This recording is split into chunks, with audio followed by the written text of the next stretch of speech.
Saudara-saudariku yang terkasih dalam Kristus, selamat berjumpa kembali dalam Renungan Harian Katolik di hari Sabtu 26 Oktober 2024. Pada hari ini kita akan bersama-sama mendengarkan dan merenungkan firman Tuhan dari Injil Lukas bab 13 ayat 1-9.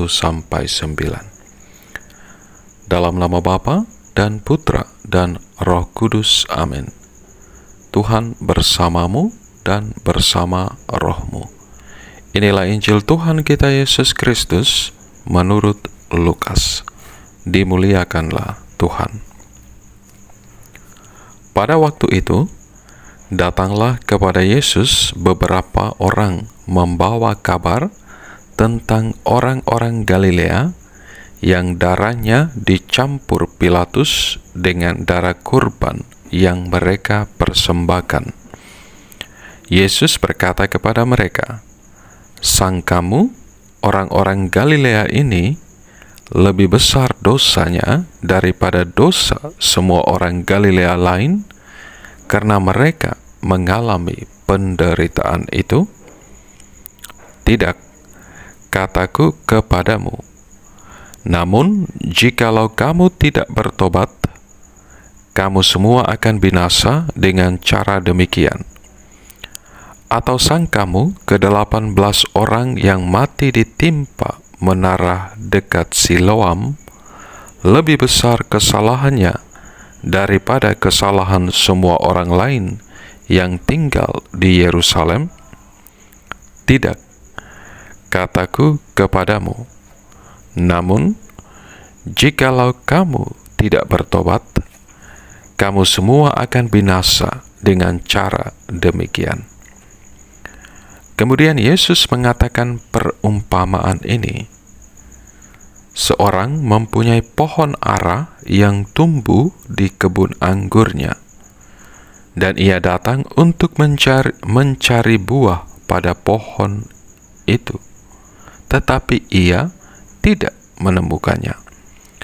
Lalu ia berkata kepada pekerja kebun anggur itu, "Lihatlah, sudah 3 tahun aku datang mencari buah pada pohon ara ini, dan aku tidak menemukannya. Tebanglah pohon ini. Untuk apa ia hidup di tanah ini dengan sia-sia?" Jawab orang itu, "Tuan, biarkanlah dia tumbuh tahun ini lagi. Aku akan mencangkul tanah sekelilingnya dan memberi pupuk kepadanya. Mungkin tahun depan ia berbuah. Jika tidak, tebanglah dia." Demikianlah Injil Tuhan. Terpujilah Kristus.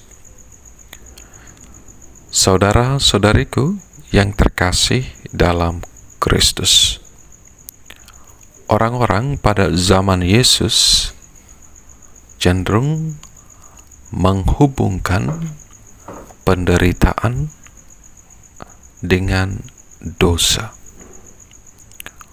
Orang-orang yang mati dengan cara yang tidak lazim pastilah orang-orang yang mempunyai dosa yang sangat besar. Demikianlah cara berpikir orang-orang Yahudi pada zaman Yesus. Kecenderungan atau cara berpikir demikian tentu masih sering kita jumpai pada saat ini, bahkan di dalam diri kita sendiri. Saudara-saudariku yang terkasih dalam Kristus, sadar atau tidak sadar, kadang kita sering menceritakan situasi penderitaan, malapetaka yang dialami oleh sesama kita. Dan sering kita juga menambahi kata-kata untuk memperlengkap situasi penderitaan yang mereka alami. Kita sering menggosipkan penderitaan orang lain dan dengan sombong merasa bahwa nasib kita tidak seburuk mereka, karena Tuhan lebih berkenan kepada kita.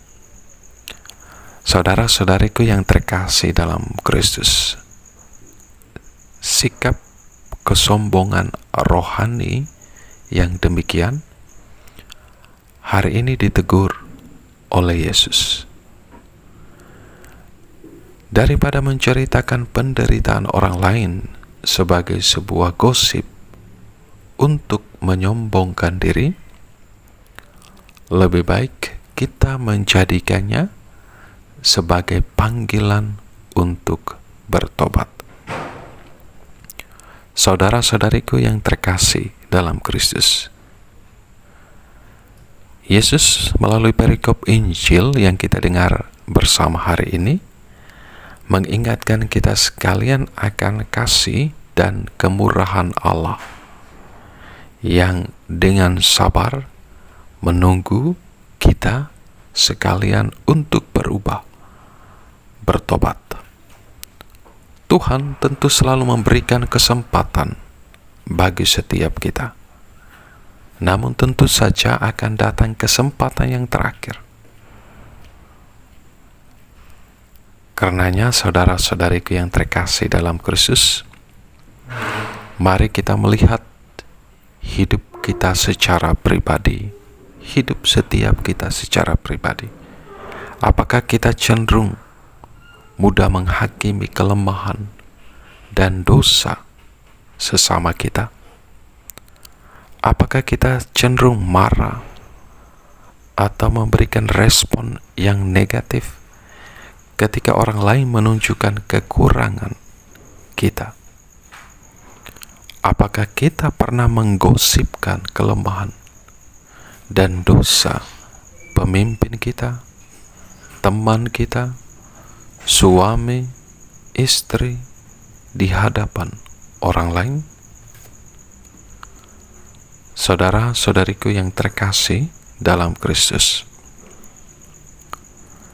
daripada menjadikan penderitaan orang lain sebagai gosip untuk menyombongkan diri, mari kita lebih baik menjadikannya sebagai panggilan untuk membaharui diri, untuk bertobat, berusaha, bertumbuh menjadi manusia baru dengan cara hidup yang baru. Berkat Tuhan beserta kita sekalian, Bapa, Putra, dan Roh Kudus. Amin.